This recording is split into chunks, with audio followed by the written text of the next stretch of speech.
Mike, and welcome to Retro Boost. I've talked about RetroTINK devices quite a bit on my channel. Ever since I first discovered them, I've really enjoyed using them and what they've done for my consoles.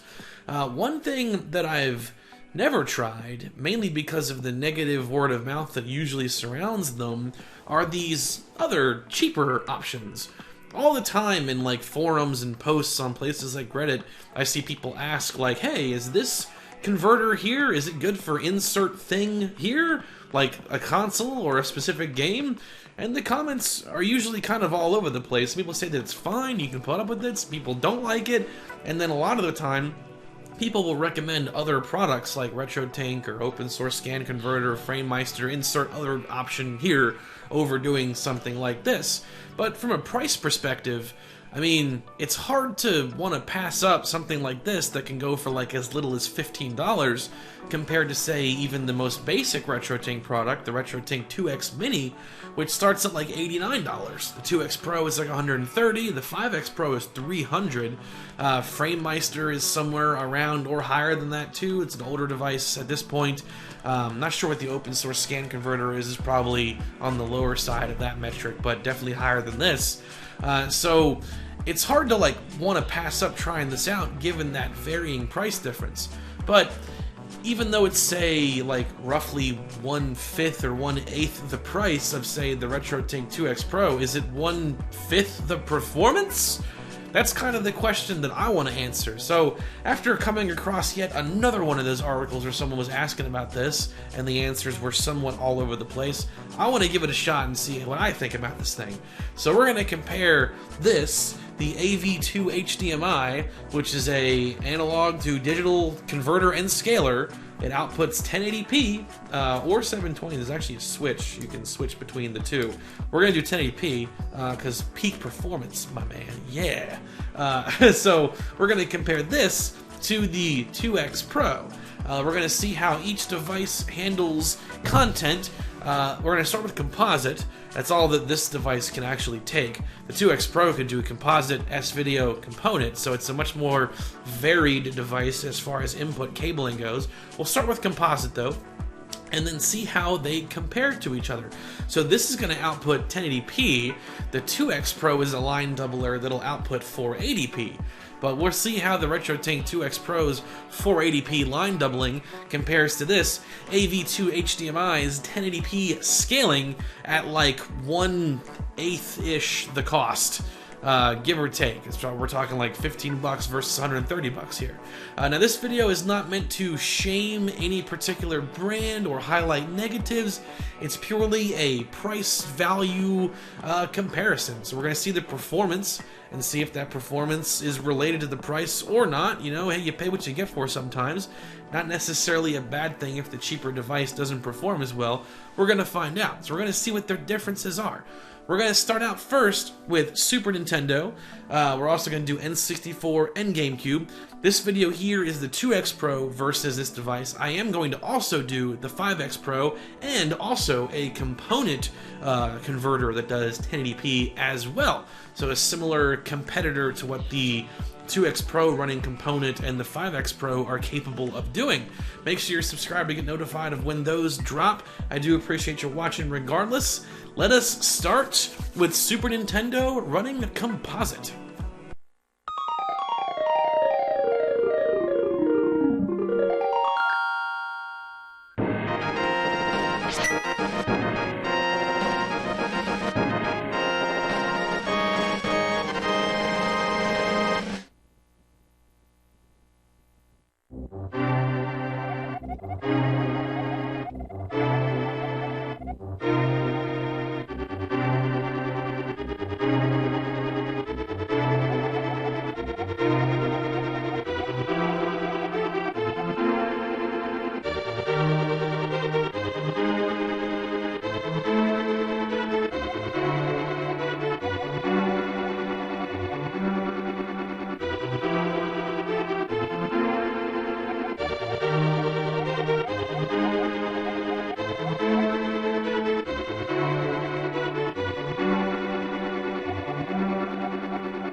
Okay, so upon seeing them side by side now, I am, I guess, not too surprised that the 2X Pro, in my opinion at least, is better. It definitely looked clearer in comparison. Like the AV to HDMI almost has like this kind of fuzz to it, and that reminds me of what content that ran directly to my StarTech USB capture card that was composite based, or just stuff that was like going to my TV through my Denon receiver, which also performs like basic analog to digital conversion. It's what those devices looked like, which just isn't very good. The 2X Pro is definitely offering a clearer, higher quality experience in comparison, although it's far from perfect. Composite is a pretty weak video format, so it's out of all video formats available to certain consoles, Composite's always the worst out of them all. Now obviously it depends on your TV, because like running a CRT TV, this stuff doesn't look bad, but running on something modern, digital, flat screen, high definition, or greater doesn't hold up too well. So between the two, if you only had one or the other, I mean, like, when I was doing the capture for the AV to HDMI, it wasn't terrible. Like, it's definitely not as good as what I've been used to with the 2X Pro, but it isn't outright atrocious. I think that if it's all you had, you'd probably be satisfied with it. But seeing what the 2X Pro does, I can see that there is that added level of performance that comes with the 2X Pro's associated value. So, speaking of what the 2X Pro can do, you're not limited to just composite with the 2X Pro. So let's see that again, but with S-Video.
with S-Video, that looks really good.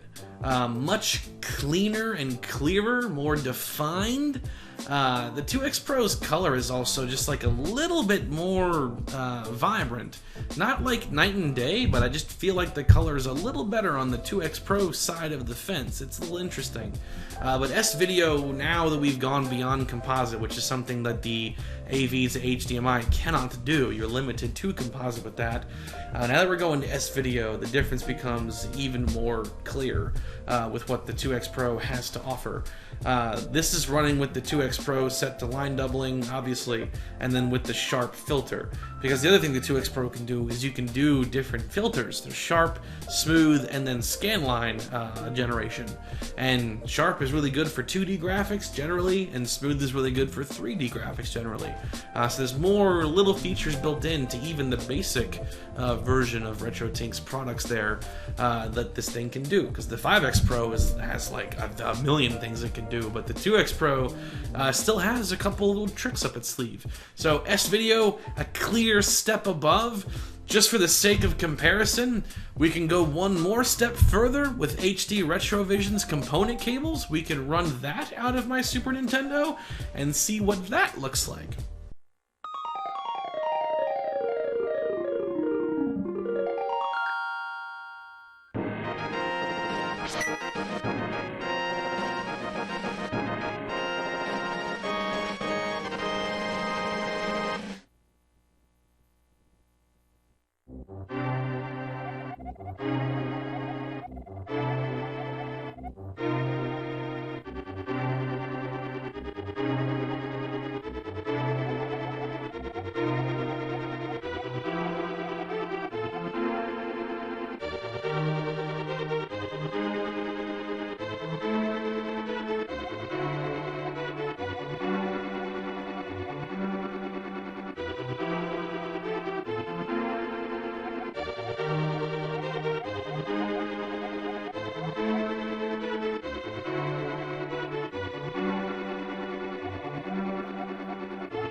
Yeah, very good. And like, obviously it's going to be better than even the 2X Pro would be if running composite, but certainly a clear upgrade from what the AV to HDMI can do.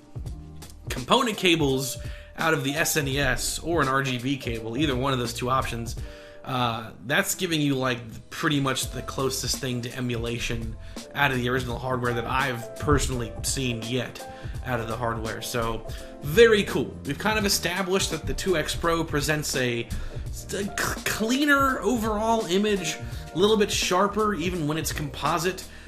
Colors slightly more vibrant, they pop just a little bit more. Same capture settings for all this, same capture card and everything. No different cabling pathways, everything was just direct. I actually bypassed my Extron matrix switches to do all this with, seeing as I was using an outsider device that isn't rated to take component cables. I wanted to bypass everything and just use stuff that goes right from the consoles to these devices to my capture card. So it's interesting that the colors are as different as they are, as minimal as it kind of is. I've seen more extreme differences in previous comparisons with other devices and brands and so on. But it's there. So now, let's do Composite again, but N64 and GameCube. Hello!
Press start to play. Okie dokie.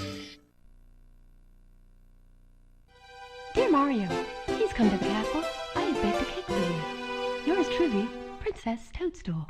Peach.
Sigma Alpha 2 heading due south over the city. We're en route. Everything's a go.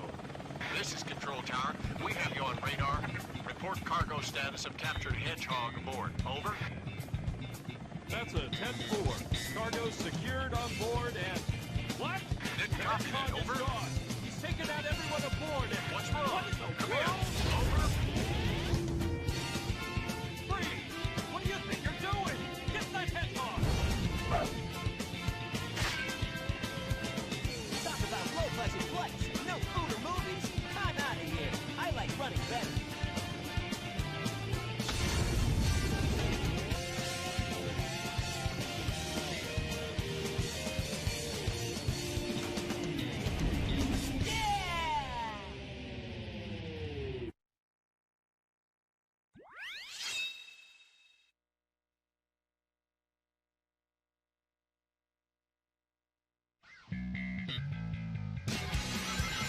Attention all units. Suspect seen heading south. Block all major roads and capture the suspect.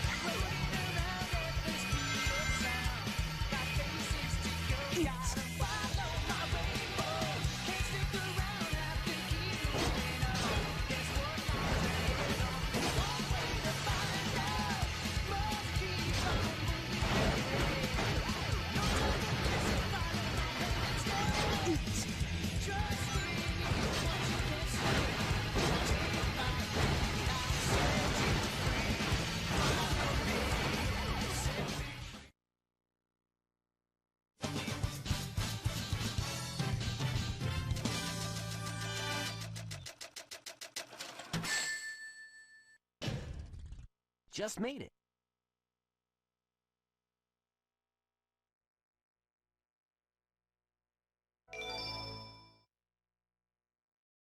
Should have specified before starting those demos that in the event that I get some kind of copyright issue from the Sonic 2 gameplay there, I will have to take out that audio and just put some like generic music over the whole clip.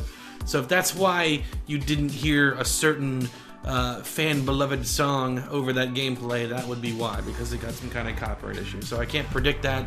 Might happen, might not happen. Just gonna disclaimer that now. In the event that that does happen, I suppose we'll just have to live and learn. That's how it goes. So let's talk about the N64. So with the Super Nintendo, the color differences and the clarity differences, you know, they were there, and the color was a little bit different on the 2X Pro. I think it'd be better, a little more vibrant, definitely a sharper overall image. The color is way different now with the N64 2X Pro experience versus the AV2HDMI. Side by side, like it looks like Mario's liver is failing on the 2X Pro side of the fence. It's really interesting how different they really are side by side. And like, you don't notice this kind of thing when you're just playing the game alone. If it's all you had, no alarms were going off in my head when I was playing that, you know, solo for either one. So it's interesting how different the colors are. I would say that they're probably better on the AV to HDMI. The 2X Pro comes across as really, really bright as well, and sometimes it's like really bright. And that's happened before. I've noticed that before with the N64 and the GameCube in particular. With the 2X Pro running Composite specifically, tends to be a very bright overall image. Whereas when you use Component with the 2X Pro or 2X Pro M, by contrast, it's it's like darker than average for other devices. So it's really, really weird. So the color might be a little better or more normal, I guess, on the AV to HDMI. That said, pretty much everything else is better on the 2X Pro. The motion is a lot better. I guess it's the deinterlacing, how they're both doing it. It's just kind of clearer and a little better on the 2X Pro side, as is the clarity. Things are just a little more sharp and a little more defined on the 2X Pro side of the fence than they are on the AV to HDMI. And I think moments like seeing the back of Bowser's shell are really telling for that kind of call-out moment, for sure. So I would definitely have to say the 2X Pro is the better one for N64, although there are more differences to call out than with the Super Nintendo. For the GameCube, they're pretty similar. It comes down to like very slight color and brightness differences. I think it's kind of like the Super Nintendo. It's just a little more appealing on the 2X Pro side. But again, the motion is better on the 2X Pro. And there's like moments in the opening cutscene with the helicopter where you can kind of see that it's a little better on the 2X Pro side. Moments like that, the motion is just overall better.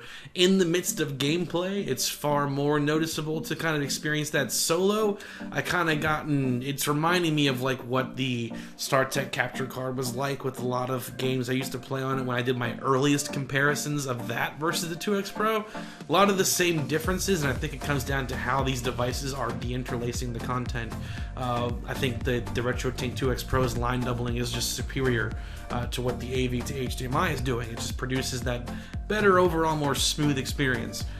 So that kind of covers our composite comparisons there for those consoles. But again, since the 2X Pro can accept beyond that, it can accept S-Video and Component, let's see what that looks like.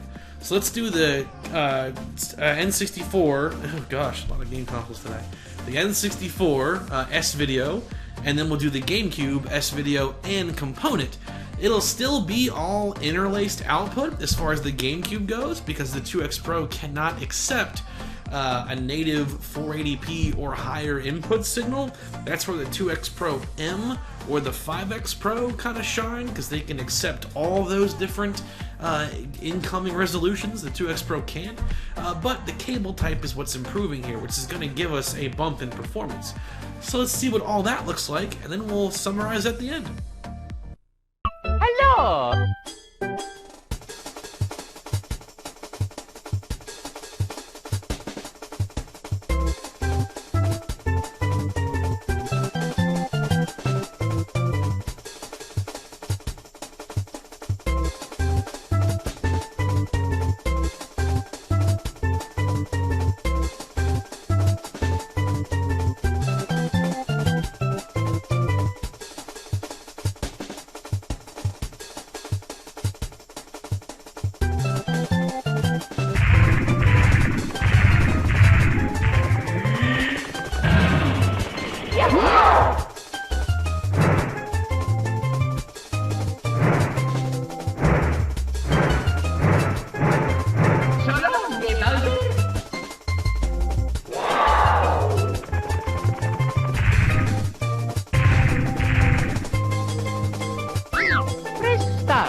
Dear Mario, please come to the castle.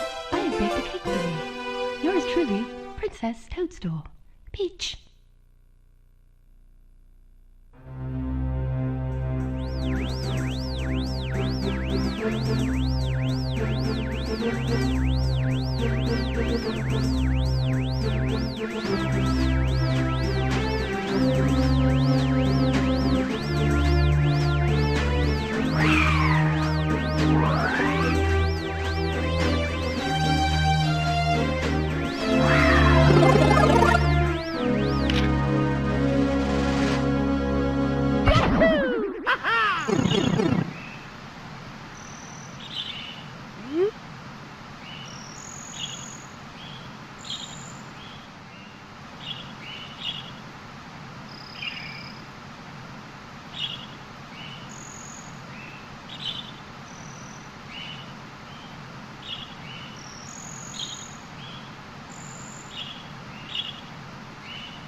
Sigma Alpha 2 heading due south over the city. We're en route. Everything's a go.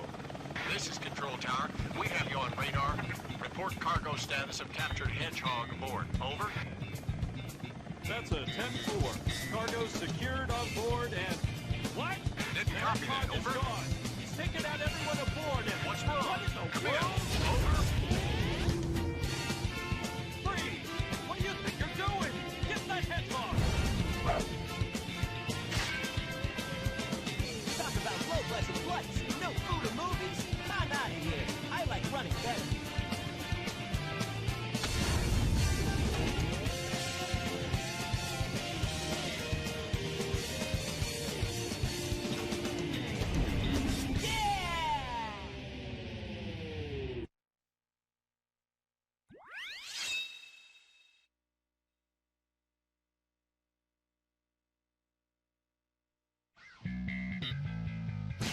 Attention all units.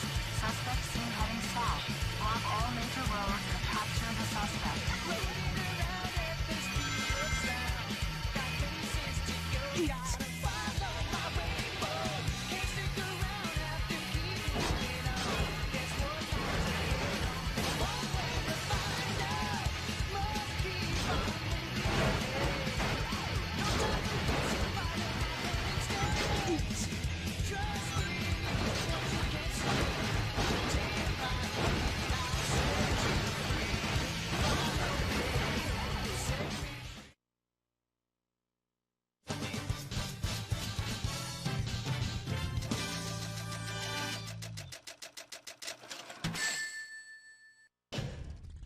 Huh.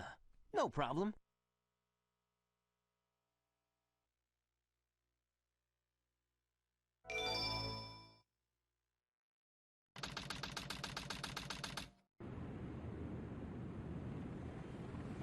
Sigma Alpha 2 heading due south over the city. We're en route. Everything's a go. This is Control Tower. We have you on radar. Report cargo status of captured hedgehog aboard. Over. That's a 10-4. Cargo secured on board and... What? Didn't The copy hedgehog that. is Over. gone. He's taken out everyone aboard and... What's What wrong? in the Come world? in. Over. Free! What do you think you're doing? Get that hedgehog! Talk about low budget flights, no food or movies. I'm out of here. I like running better.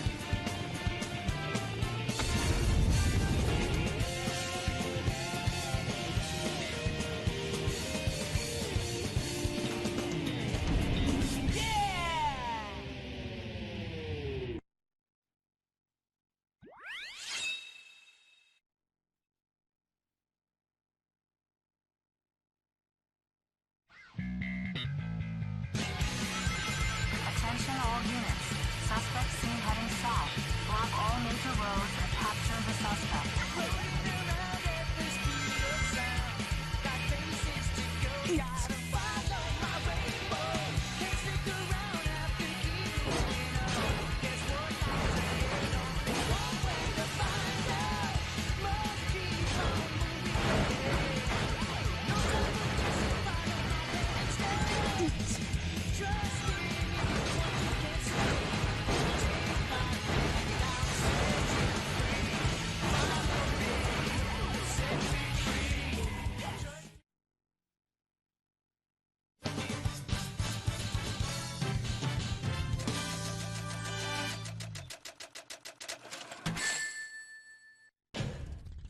Just made it.